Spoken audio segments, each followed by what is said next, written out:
Q Sarah, whatever will be, which is all very well if you are on a coach bound for Wembley, but not when it comes to 2018. There are enough uncertainties to the new year, without sport adding to your worries.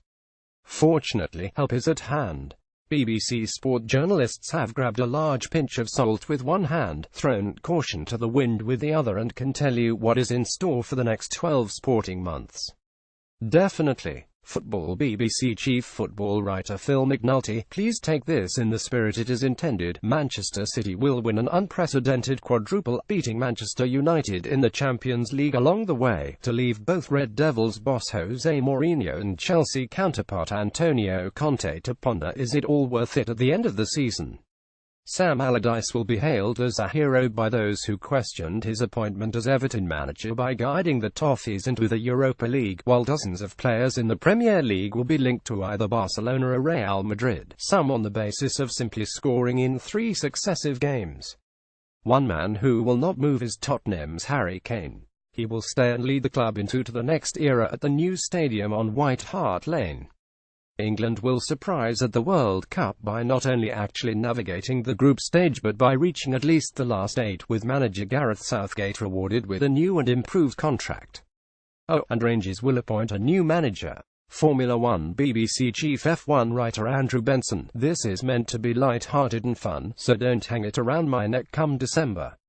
The Formula One season will start with some kind of whiz-bang promotional event masterminded by new owners Liberty Media, whose attempts to spice up the sport will continue to provoke mixed reactions through the year. Lewis Hamilton will win a 5th title, but his closest rival will be Red Bull's Max Verstappen, not Ferrari's Sebastian Vettel. Fernando Alonso is due some luck. It's coming up for 5 years, believe it or not, since he won a Grand Prix.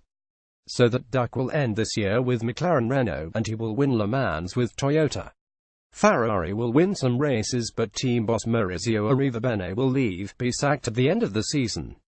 This will be Kimi Raikkonen's last season in Formula One. He will be replaced at Ferrari in 2019 by Charles Leclerc, who is making his debut this season with Sauber.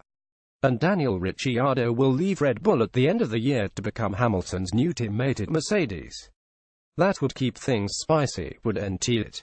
Cricket BBC Sports Stephen Sheffield, the Ashes are gone, but England will show real cricket is played with a white ball, thrashing Australia and New Zealand in limited overs cricket on both sides of the Tasman. When they pull the whites back on, England's problems in Test cricket will be forgotten thanks to a spring in New Zealand, and May home matches against Pakistan, ideal conditions when you have more 84 miles per hour right armers than you know what to do with. Introspection will not be far away, though. After India's Virat Kohli conquers England, all will be asking why county cricket cannot produce genius batsmen. Ditto when Joe Root's men go to Sri Lanka in the autumn and we bemoan the lack of spinners in the first standalone Women's World T20 to be played in the Caribbean. England will add another trophy to the World Cup won in 2017, and Danielle Wyatt will be named player of the tournament. Ireland will make the bow in Test cricket, with England fans demanding the team play at least 3 matches in Dublin every year. Rugby Union BBC Rugby Union reporter Chris Jones, after breaking Scottish hearts at Murrayfield, yet again, England will be on course for a historic 3rd successive Six Nations title, before a superb Irish performance derails the chariot at Twickenham on the final day. France's impersonation of the England football team continues, with the national side limping to a 4th-place Six Nations finish, while the top 14 final is played in front of a 200,000 crowd in June. Saracens' European dominance ends at the quarter-final stage, but the Wolfpack rally to win the Premiership title at Twickenham thanks to a controversial TMO decision, while Leinster seal a Champions Cup and Pro 14 double, with man of the match Sean O'Brien paying tribute to Warren Gatland in the aftermath. The heavily hyped meeting between England and New Zealand at Twickenham is something of an anti-climax, with the All Blacks winning by 2 points in torrential rain.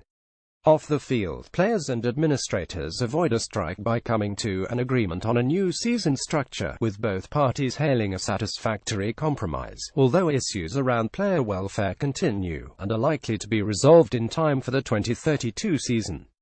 Rugby League. BBC Rugby League correspondent Dave Woods. After a wonderful World Cup in 2017, club owners in both hemispheres will try the very best to ignore the international game in 2018. American promoter Jason Moore wants to stage an England v New Zealand showdown in Denver in June 2018. The players want it, the International Federation wants it, the two domestic governing bodies want it. But given it needs the Aussie clubs to agree to a release of the players for the match to take place, don't go booking any flights to Colorado just yet. The Aussie clubs normally can't see beyond their own back gate, so it's less than likely to happen. On the home front there will be a changing of the guard at Red Hall, with RFL chief executive Nigel Wood tipped to stand down. Twitter will rejoice. Then, before the year is out, the keyboard warriors will be demanding the head of Wood's replacement. The amateur clubs will light up the early rounds of the Challenge Cup, but come the final will be asking why it's still being played on August bank holiday, when everyone wants it switched to May or June. Magic Weekend in Newcastle in May will be joyful. The grand final in October will be spectacular.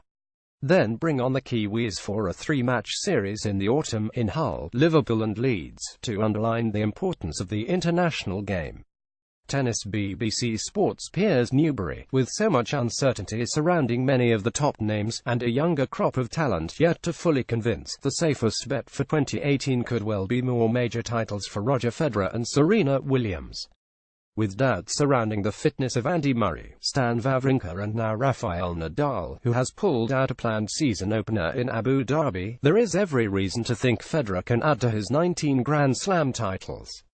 In the women's game, 2017 saw real signs of new talent finally challenging the old order, none more so than Jelena Ostapenko's breathtaking barrage of winners on her way to French Open victory. Media playback is not supported on this device in the absence of Williams. Leading contenders Simona Halep, Garbiñe Muguruza and Karolina Pliskova never quite fully convinced, however, as the next leading light of the WTA. However, Halep may well add a Grand Slam title to her #1 status, with the French Open hers for the taking one day as the preeminent clay courter. And, once her custody situation is hopefully happily resolved, there is no reason to think Victoria Azarenka cannot rival the current contenders for the big titles. Golf. BBC Sport golf correspondent Ian Carter. This is the year when golf speeds up. In June, the European Tour stages the Shot Clock Masters in Austria with the idea of banishing the blight of slow play. A groundbreaking tournament, competitors will be allowed only 40 seconds per stroke or face shot penalties for going over their allotted time. It is no gimmick and the event counts on the race to Dubai and in Ryder Cup qualifying. If successful, it could prove a blueprint to help the game become more attractive to watch and play. There is no time to be wasted for Tiger Woods trying to make up for so long out injured, while Rory McIlroy will want to avoid a fourth successive year without a major win. The US are overwhelming favorites to retain the Ryder Cup, but Europe like it that way, so expect a classic contest at a Golf National in September.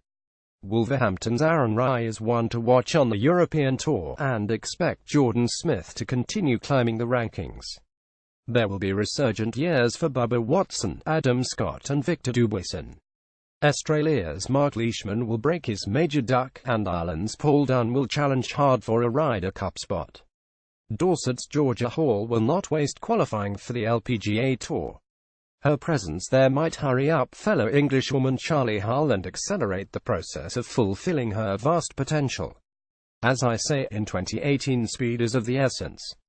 Boxing. BBC boxing correspondent Mike Costello, once described as a lawless state by a judge in New York, boxing has no fixed calendar, so looking ahead to any new year is largely a case of peering into the unknown. Anthony Joshua, whose only defeat so far came against Mo Farah in Liverpool, has to beat Joseph Parker to set up a showdown against Deontay Wilder later in the year, a contest George Foreman has described as the best waiting to happen in world boxing. Even bigger in the UK will be Joshua versus Tyson Fury, but probably not until 2019. The Gypsy King will be given his license back in the next few weeks and is likely to fight at least twice before guiding the crosshairs onto Joshua. Should Fury opt to showcase his immense talent on BT Sport, his decision will intensify an important broadcasting rivalry as Frank Warren leads the charge against Eddie Hearn and Sky Sports. We travel only 7 weeks into 2018 to savor George Groves taking on Chris Eubank Jr. in the semi-finals of the World Boxing Super Series. The series has been a revelation at cruiserweight and super middleweight, but it is a business model as well as a fan's dream, and a renewal in other weight divisions is no certainty. Top of my wish list in 2018 is for Amir Khan to dust off the Spiders and face Kell Brook. It's long overdue and both are past their best, but such conditions have led to classics in the past. Horse racing BBC horse racing correspondent Cornelius Lysart. It may not seem terribly likely to his opponents, but the practically all-conquering Aidan O'Brien does actually go back to 0 successes on the 1st of January. And obviously only whisper it at this stage. There's a chance the pride of County Tipperary could find the going heavy as he seeks to build on record-breaking flat racing achievements in 2017. Appearing over the horizon is General John Gosden, with trusty Lieutenant Frankie Dettori at his side, and a pretty impressive equine army behind them. Prix de l'Arc de Triomphe winning Fillion Abel and the brilliant Colt Cracksman are both being aimed at the 2018 Arc. If both make it, Dettori's undoubted diplomatic skills will be tested, as HES forced to reject one in favor of the other. Over jumps. Hopefully all of the winners of last season's Big Four races at the Cheltenham Festival will defend the titles. Last time none returned, and we felt robbed. Sizing John, hero of the Centerpiece Gold Cup, has the potential to be an outstanding, multiple winner. But be warned, we've said that about a whole lot of winners before, and only 5 horses have done it twice or more since World War II. Name them. Go on. Yes, Cottage Rake, Arkle, Lescargo, Best Mate and, of course, Kauto Star. And then there were 6 quite possibly. Gold Cup Day is the 16th of March.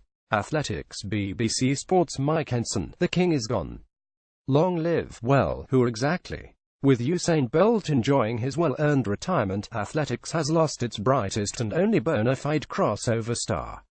The next generation is there. The brilliant Belgian Nafissatou Thiam is an world and Olympic champion while still hacking her way through a geography degree. South African Wade van Niekerk will pull in fans with his Johnson-esque talent and easy charm, but watch out for Mutazessa Barsham.